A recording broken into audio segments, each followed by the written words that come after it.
G-Man Boxing. Do you know what I mean? Every single live he donates. I see him on other lives donating. He's got the bag on it.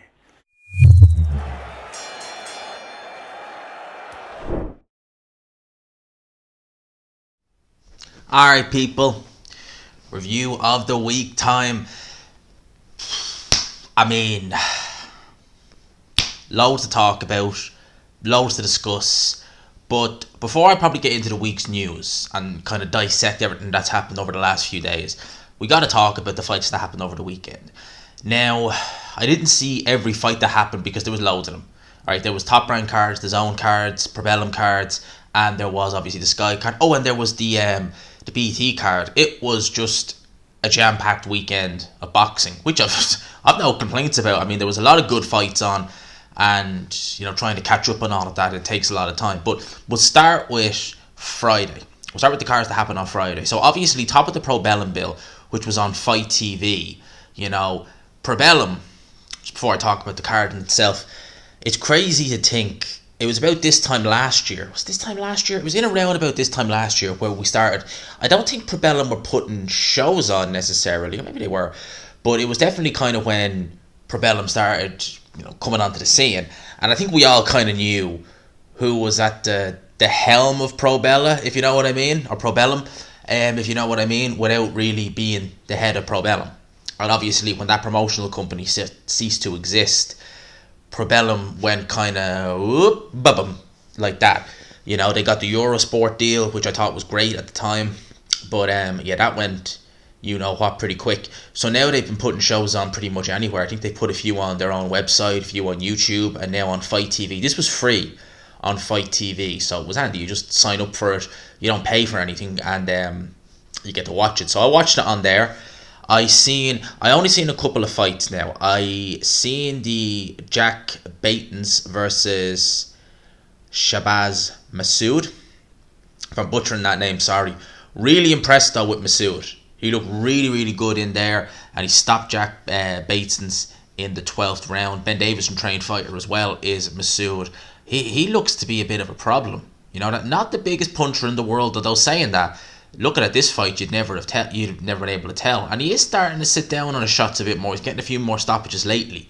So Ben Davison, he is still, he's obviously lost Josh Taylor, which is a big loss. It's a former Undisputed champion. You trained him, for his Undisputed fight, but he still has a stable of good up-and-comers. And here's the thing, right? Ben Davison gets a lot of flack.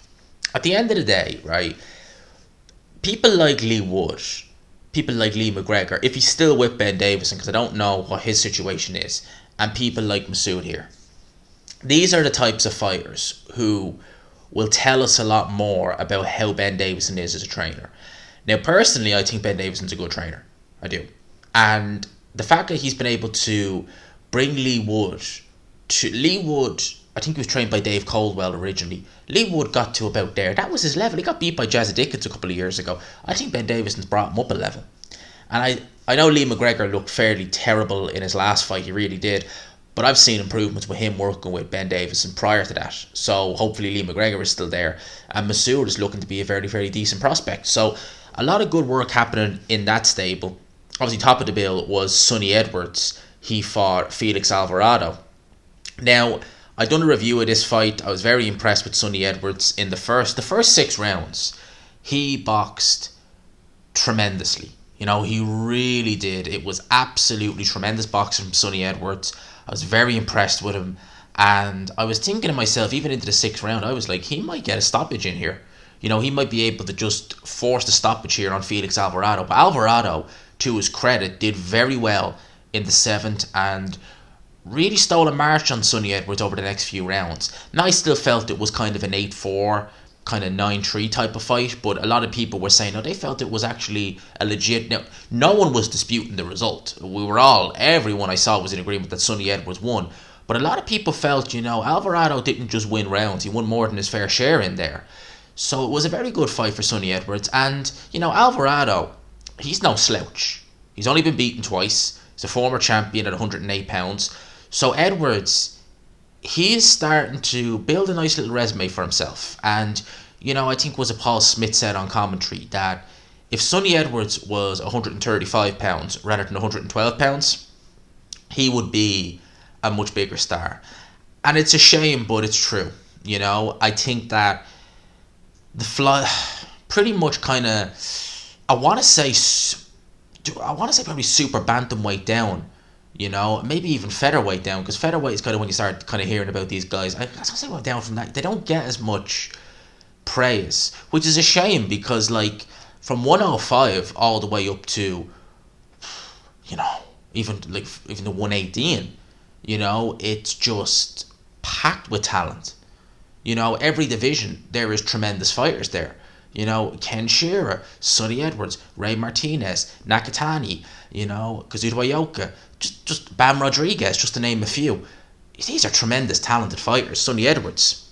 So it's a shame that they don't get the credit they deserve. And, you know, hopefully more kind of all flyweight shows, a bit like what HBO did back in the day. Say back in the day, it wasn't that long ago, where they did all the flyweight shows. They called them Superfly, which was brilliant. You know, really got the division on note. So hopefully they do something like that. I was mainly focusing in on this card, to be honest with you. I did see Nicky Ball in his fight against, is it Rubio was the guy's name? Now he went into that fight. In fact, I'll see if I can get it up here on BoxRec.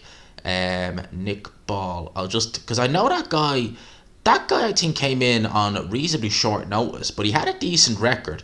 Jesus Ramirez Rubio. Okay. And got a first round KO. And he'd only been stopped once prior, and that was his only loss. So coming into this fight with 21-1, and you know how it is, when you're dealing with unknown Mexicans. You know, you really just don't know what you might get. I think Josh Warrington found that out when he fought Mauricio Lara. But Nicky Ball, he is very explosive. He's very fun to watch. He's extremely entertaining. You know, the first time, and I think, you know, I'm sure some people knew about him prior to this, but unfortunately for myself, I only seen him when he fought Isaac Lowe, and never rated Isaac Lowe. Never. So I was thinking, you know, if this Nicky Ball is anyway decent, he should beat Isaac Lowe, when he battered him from pillar to post. And I've just been more impressed the more I see him. He's a short, kind of compact. He's 5'5", and he's fighting. I think he's fighting. What weight is he fighting at again? 100. He's now fighting at 126 pounds. But he is just like a little pit bull in there. It's great fun to watch. Willie Hutchinson's, I actually seen glimpses of that fight as well. He got back to winning ways. You know, has he had a win since? Yeah, he has. He's had one win since he got stopped by Lennox Clark, and that was a bad loss. That was a real bad loss. He got knocked out pretty bad in that fight, if I remember. And obviously David Adelaide, he got a win over Elvis. He got a win over Elvis Garcia. The David Adelaide, I think that they've slowed him down a bit since the Sakalowski fight. That was over a year ago, so they've definitely slowed him down a little bit since then. Adelaide, he's only 25 years old at the end of the day, so I would say 2023 they'll maybe try and have a look at something close to British level, maybe, but I'd say they're going to keep him probably just a little bit below that, just for the time being. I think Frank Warren has a lot of faith in Adelaide, so we shall wait and see how that goes. Now, on to the Manchester show. So, Natasha Jonas, didn't see her fight, truth be told, but I did see a couple of the fights on the undercard. I saw Fraser Clark versus Kamil Sakalowski. That was a good learning fight for Fraser Clark. He needed that. 6 tough rounds against Sakalowski, who, you know, you do wonder about Sakalowski. If he had backing from the start, how far could he have gone? I don't think he would have won a world title or anything like that, but you could be talking about a decent European level fighter. So there was that. The fight of the night for me was Tyler Denny versus Bradley Ray. Round 9, if you've not seen that round, good lord, what a round. Cut a long story short, Tyler Denny couldn't miss Bradley Ray with the left hand. Just seemed to land on it almost at will. However, Bradley Ray rallied back in the 9th and landed a big body shot on Tyler Denny, and that really hurt him. Really hurt him. And I was kind of thinking, like, is he going to go down? He might be lucky to get through this round. But he showed very good survival instincts. Really good. And was able to survive the round. He got the decision, quite rightfully. But, you know, credit to both guys. It was fantastic. I kind of think that maybe Bradley Ray, he's been blowing through guys like Craig McCarthy. He got a win over Jez Smith. He's been, doing his thing a bit with guys like that, which has been all well and good. But I think maybe Sky and Boxer got a little bit gassed with him, and maybe they stepped up a little bit too soon. Now, Dalton Smith beat Cashin Benjamin, and again, this was a tougher fight for Dalton Smith than he would be probably used to having. Cashin Benjamin is a massive step up compared to the Ray Moyletts of the world. But Dalton Smith, I felt, handled it well. He boxed very well. His father, Grant Smith, actually said that he wanted to pull Dalton out a week or two prior to this fight because he was a bit under the weather in terms of illness. But no, he said he persevered. And, Grant Smith, he is really building a good stable of fighters out there in Sheffield. Sonny Edwards, Dalton Smith. I think there's a lot of potential there. I really do. I think there's a lot of potential there. This would be a risk, I think, in my opinion. This might be a risk we're taking in 2023. O'Hara Davis versus Dalton Smith. What would you think about that, lads? O'Hara Davis versus Dalton Smith 2023. Now, Dalton Smith's last fight prior to this was on he's been fighting pretty much exclusively on DAZN. So he was on Sky for this one. I don't know what's going to happen there, because if I was Eddie Hearn, I'd be trying to make sure I keep Dalton Smith's signature, truth be told, because I think Dalton Smith has a lot of potential. I think that he's only going to improve. His father, Grant Smith, is an excellent trainer. And I'd be thinking, no, you're staying right here. What do you want? How much do you want? Right there, fine, have it.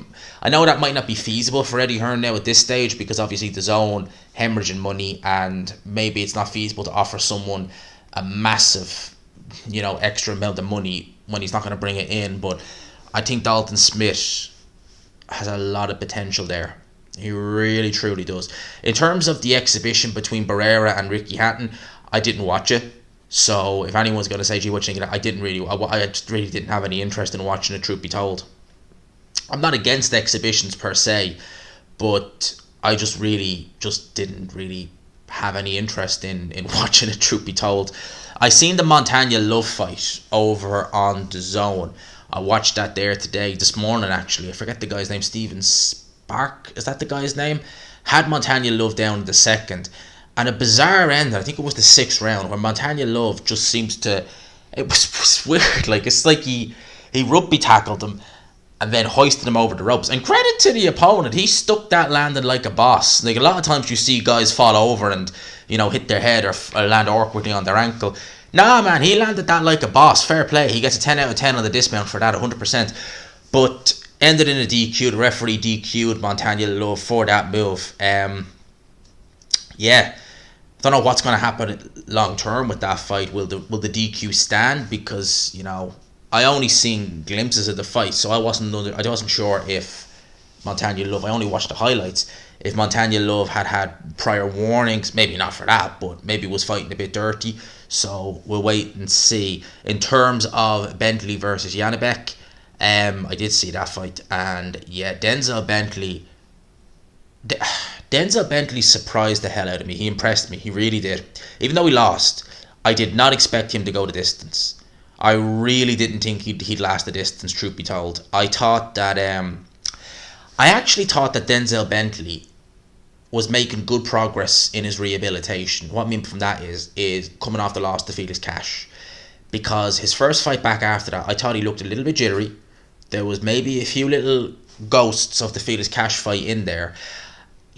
Just going off topic really quick, seeing him in there against Janibek, it kind of makes me think more what actually did happen in there with Felix Cash, because I picked Denzel Bentley to win that fight. I was pretty confident he'd win that fight, and I was very surprised with the result. And I still don't really rate Cash as highly as others. I'd seen him in there against Janibek. I was like, you're better than that Cash fight suggests. I'm not saying something did. Don't put words in my mouth, but I'm just thinking, I wonder if something really happened going into that fight, or if something wasn't right, because he just looked a shell of himself, in that Cash fight to what I would have expected, But anyway, he looked a bit shaky in his first fight back. Then he fought Linus on Channel 5 I think it was in July. It was a great fight. It was a very good fight. Very, very good fight. But was it? It might have even been May, June. But anyway, he fought Linus. Got the win. Very close fight. But I still thought he looked a little bit shaky, you know. And I think Linus lost that fight more than Denzel Bentley won it. And then he fought Marcus Morrison. And he just looked brilliant, in my opinion, back in September. He just looked fantastic. And I thought, you know what?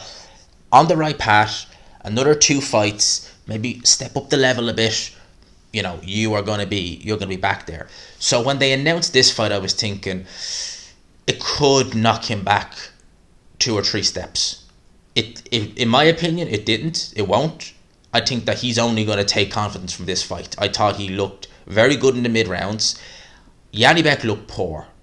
He looked very poor, and I think that there's going to be a lot of fighters going to look at that performance and think, hang on a minute, quite fancy fighting this guy now. If Denzel Bentley can do that, I mean, someone like Munguia would probably look at that and think, I'll have you. Because he didn't look good in parts in the mid rounds. But I think at the end of the day, like, you got to look at Denzel Bentley, and Denzel Bentley is a very, very good fighter. He is. In my opinion, Denzel Bentley is underrated. I think that, again, against Felix Cash, I don't know if something happened necessarily going into it, because I just feel he's better than that fight suggests. I really do. I really do. Now, saying that, Felix Cash, you know, he did the job in that fight, and credit to him. But his career has just kind of... Felix Cash's career was just like that. And he fought Denzel Bentley back, and it's just been like that. It's just literally just been, he's been there. Do you know that sort of way? He's kind of like... He's kind of like the Brussels sprouts on a Christmas dinner. Some people like them, some people don't. They're always there. Whether they're used or not is down to the individual. Do you know that sort of way? That's kind of how Felix Cash is. No disrespect to him. He is a good fighter. He's a decent fighter. I don't think he's as good as... You know, I think he's about European level. But it's a weird one. I think maybe that's because he's not maybe a big ticket seller. I don't know. But anyway... That is pretty much all the fights. Now, obviously, there is the Mayweather-Deji card. It's 10 to 9 on a Sunday night. So that card is well, literally happening now. So, Tommy Fury was meant to be on that card. And his original opponent, they pulled... I might even do a separate video just... I've already kind of talked about him being unprofessional for missing weight, but I might just do a separate video on him and just, you know, just have a rant. You know, I don't do a lot of them, but just have a rant about the whole Tommy Fury situation. Anyway, cut a long story short, right? He was meant to fight a guy called Paul Bamba, weighed in 7 pounds overweight, complete joke. The guy just looks like a blown up bodybuilder in there. He obviously spends only his time in the gym lifting weights. He doesn't do any probably boxing training at all, because he's been pro for 4 years now, and he still looks exactly the same in terms of his technique and everything as he did when he turned over. His level of opposition has been absolutely horrendous, and it's not just that it's horrendous in the sense of he's fighting nothing but journeymen. He's fighting journeymen who even most journeymen who you've heard of would be like, I fancy myself against this guy. So Tommy Fury's done absolutely zilch, and they did find an opponent for him on short notice. But again, it was an exhibition. So it wasn't like they got an opponent. Because we were saying, like, oh, gee, you know, they got an opponent for him. I think he's better than the other guy. And then I see, oh, it's an exhibition. So it's no winner.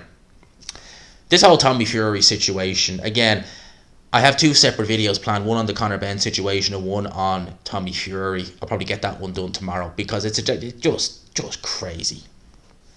Just absolutely crazy.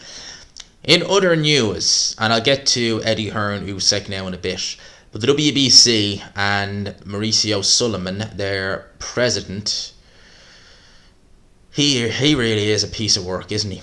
But anyway, he announced all the fights that he has now ordered. Fulton versus Figueroa 2, good fight. Fundora versus Harrison, again, good fight. Lopez versus Martin, I'd favour Lopez heavily in that fight. Stevenson versus Pitbull, excellent fight. Plant versus Benavidez, I don't understand this one, but I'll take it. But I still don't understand how this guy got into a position to challenge for a world title. Turman versus Spence, how Turman gets that, I will never know. And lastly, Wilder versus Ruiz. Righty-o ho ho. So, Wilder Ruiz. Now, bear that one in mind, because I'm gonna touch on that now in a little bit. In terms of other news, Anthony Joshua, I talked about this during the week. Him and Roy Jones, the possibility that they are going to work together. They're definitely going to trial each other. So AJ is going to work with Roy Jones on a trial basis, not in terms of fights, but they're going to go train together, see how they get on, and just basically see what's what. See if they gel, see just basically, if they work well as a team. I don't think that Roy Jones necessarily is going to bring anything to Anthony Joshua in terms of technique, because he's not really done that with Chris Eubank Jr. But with Roy Jones, with AJ, I feel he needs a trainer who is going to improve some of his technique, but in the mental department as well. AJ mentally needs a lot of work. Will Roy Jones be able to sort AJ out from a mental point of view? I don't know. We shall see. Maybe not. Mentally, you would say someone like a Teddy Atlas, but I don't know if that would work with AJ. Possibly a Virgil Hunter. I think Virgil Hunter has underrated. He's underrated when it comes to how good he is at getting into guys mentally. I think he's very good at that. See, Jake Paul and Andrew Tate had it coming together. They had a face-to-face. So Jake Paul, he obviously is looking for another opponent and the possibility of him facing Tate. Andrew Tate, well, he's already got the True Geordie cancelled. I don't know. I think True Geordie cancelled himself, really, more so, to be honest with you. We won't talk about that, but Jake Paul and Andrew Tate. Now, I have watched some of Andrew Tate's videos, and he's kind of he's a Marmite character. I don't mind Andrew Tate, to be honest with you. I really don't. I think he speaks a lot of sense. I think that some people... Andrew Tate is very bombastic, isn't he? If you've ever listened to him, when he talks about money and... he's very flash. He's always kind of like, how are you not a millionaire? You're a dork. You're this, that. You're... He's not... some people really struggle to understand when people are being serious and they're not. A good example would be, right, my last job just gone there. I work with a girl, and she was a great person, don't get me wrong, but our boss's boss, he'd be the sort of guy where he'd come to you and, like, say he asked you to do something, you didn't do it, he wouldn't give out to you, he wouldn't say anything, he'd just be like, for F's sake, Jesus, you're effing slow. But he'd do it in a sarcastic way, right? But she could never understand that. She was always like, oh, you're saying I'm this. And it's like, he's not saying that. He's saying it sarcastically. And that's the way Andrew Tate is. And I think a lot of people don't get that. And I think that's why a lot of people don't like him. Now, I don't really mind him personally. Do I watch him anymore? No. But I watched him for a brief time. And Andrew Tate was a kickboxer. He would get absolutely... Because I've seen Andrew Tate, some of his pad work. He'll get ironed out pretty damn quick by Jake Paul. He really will. Sadder note, Callum Johnson has announced that he's now retired from boxing at the age of 37. He says, the boxing days are over for me, not by choice or my own terms, but more lack of self-discipline and struggles to deal with my own mental struggles and demons. I tried, but kept failing. That's sad to hear. That's really, really, really sad to hear. I always liked Callum Johnson. I felt he was a decent person. I felt that he'd had some bad luck in his career. He'd had inactivity, and Callum Johnson may very well be one of them fighters where we look back and we say, if things had been different, how far could he have gone? It's just... And hearing a statement like that, it's sad. I know he lost his father several years ago, and that really affected him, and yeah, not nice to hear a statement like that, or to read a statement like that. Okay, so according to Ben Shalom, Chris Eubank Jr. versus Liam Smith is now agreed and will take place early 2023. Now, there was talk about that fight happening in December 17th. Well, Ben Shalom is now saying that it's agreed, and I reckon we're going to get an announcement this week. I tell you why, because Liam Smith was actually at the Natasha Jonas fight last night and was interviewed by Sky. And they basically obviously asked him about this fight, and he said, well, look, I can't say, but an announcement is coming. And he had a big smile on his face, and he even turned around and said, look, I'm not good at keeping a secret, which, without saying it, he said it, if you know what I mean. So, Liam Smith versus Chris Eubank Jr. next year, I like it. I think that it's a good fight, an interesting fight. Stylistically, you would say that it would massively favour Chris Eubank Jr., but you never know. And Eubank Jr., even without fighting Conor Benn, his stock has risen. We're going to be talking about Conor Benn now in a second as well. But before we talk about that, Jack Catterall, Josh Taylor. Mark the date, lads. February 4th on Sky in the UK. But it's going to be pay-per-view. I mean, why? Why is it going to be on pay-per-view? It's almost a year. As near as makes no difference. A year. I think it happened on February 13th last year. It's happening on February 4th this year. Like, what the actual, you know what? Like, why are they doing that fight on pay-per-view? I cannot comprehend that. I really cannot comprehend in my mind why Ben Shalom, in his infinite wisdom, thinks it's a good idea to put that fight on pay-per-view. No offense to both guys, but yeah, look, I don't even think he could have got away with it putting it on pay-per-view in, say, the summer, when it had still a lot of traction from the shocking decision. But a year later, nah. Now, Eddie Hearn, one of many interviews he gave at IFL this week, he was asked for an update on the Conor Benn situation, and he quoted and said, quote Eddie Hearn, I should say, I'm not involved with the hearing. As I understand it's now underway, Conor Benn's case will be heard and then they can make a decision. Whatever decision is, let's get on with it. If he's going to get banned, he's going to get banned. Let's get it.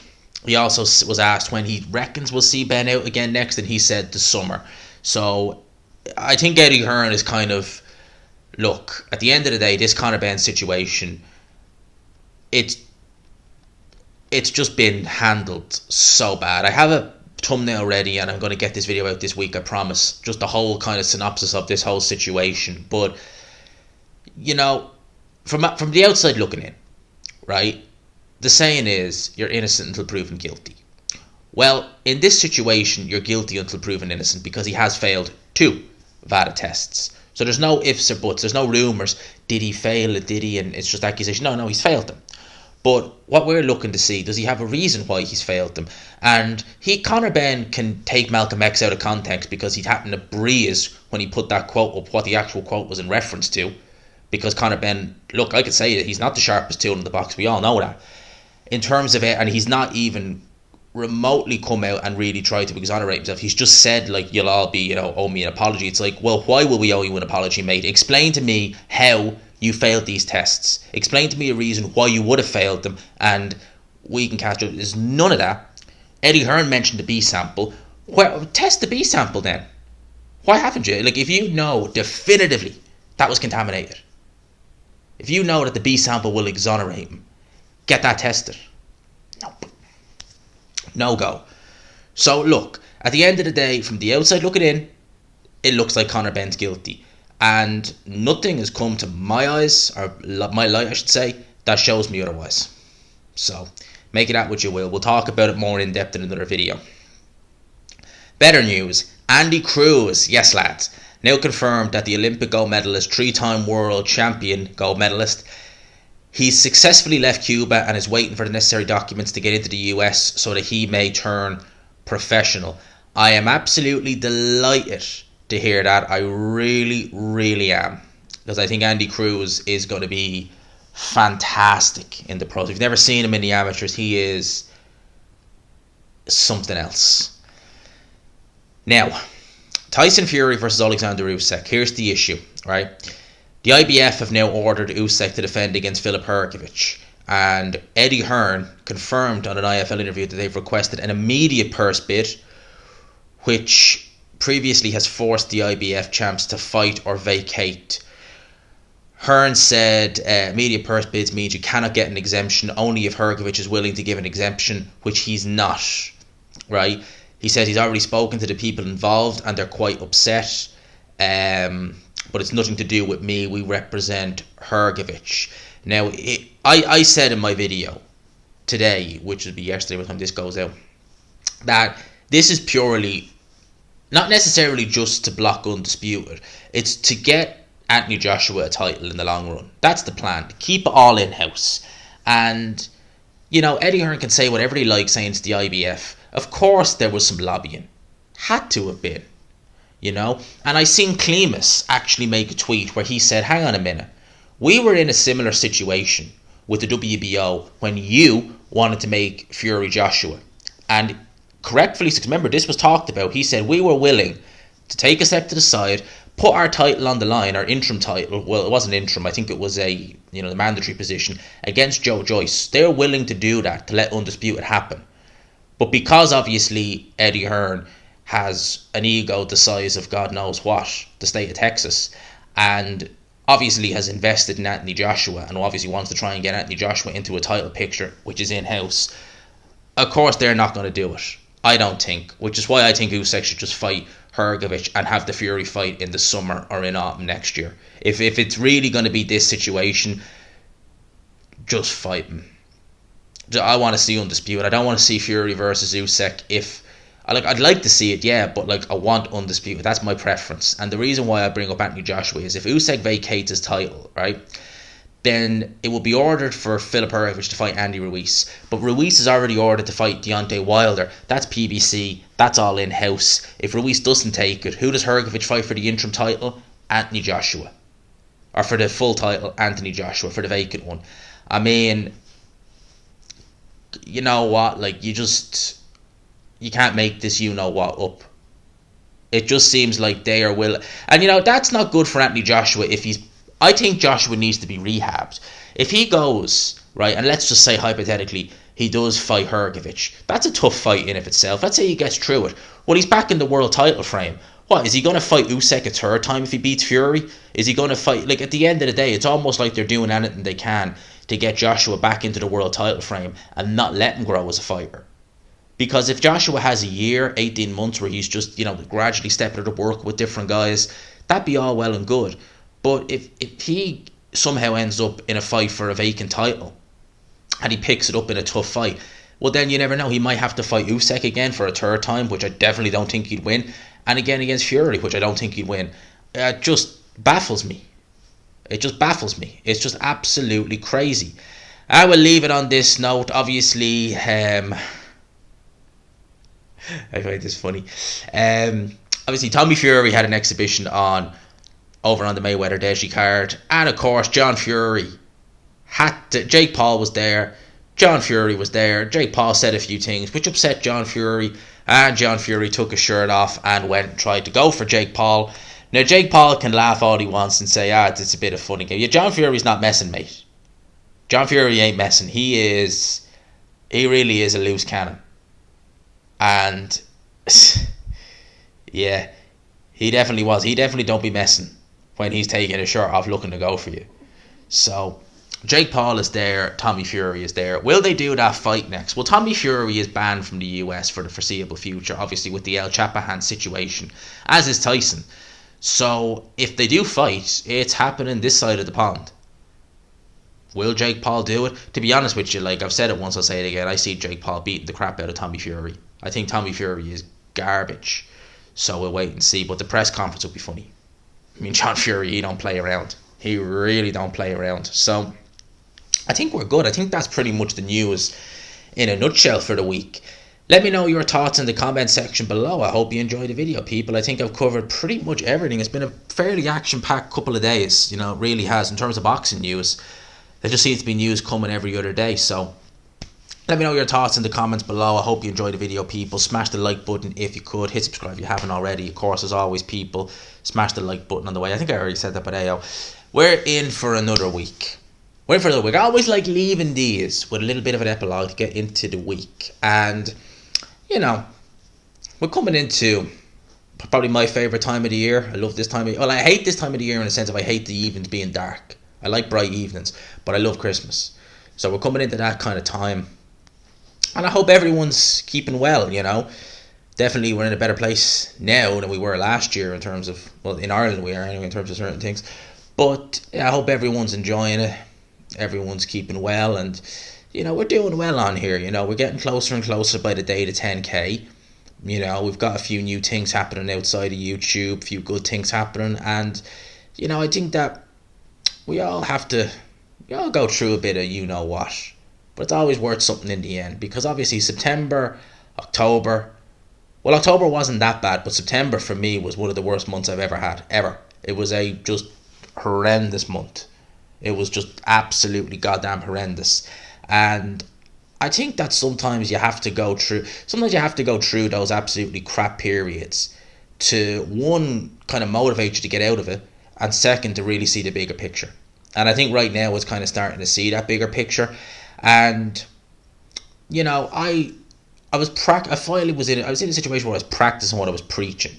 I had a friend, and I don't know if I'll see her again, but I'd always say to her, because she was miserable in every aspect of life, and I was always like, you need to fix that, you need to fix it, you're drinking out of a cup, that cup is broken, get rid of it, get rid of that cup, because I'm telling you now, I can see the scars already starting to form, and if you don't do anything, that cup is going to cut you, not in a literal sense, if you know what I mean, but never did. And then it kind of came on to me, because it was kind of happening to me as well, and I was like, okay, gotta change.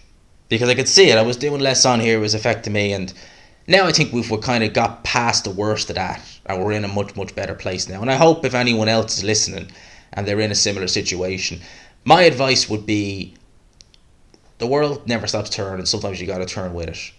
But everything will pass, but you need to stop drinking out of a cup that hurts you. If something's bringing it out, taking stuff out of you, then you really gotta chuck it out in the bin. I don't give a crap if you like it. I don't give a crap if your friends like it. At the end of the day, if you by the time you finally realise that it's cutting you, you could be left with permanent scars. You don't want that. Not literally, you know what I mean? So, yeah, I think we're in a good place now with everything. So I'll leave you with that. I hope you all have a good week. I hope you enjoyed it. I hope the phone rings as always with some good news for someone, whoever's watching this. They normally do 2,000 videos, or 2,000 views, 2,500 views. So for the 2,000 people watching, I hope one of you gets some good news. For now, lads and lassies, I'll talk to you. Happy Monday. All the best for the week ahead. Plenty planned. Let's get it on, as Mills Lane used to say. Peace.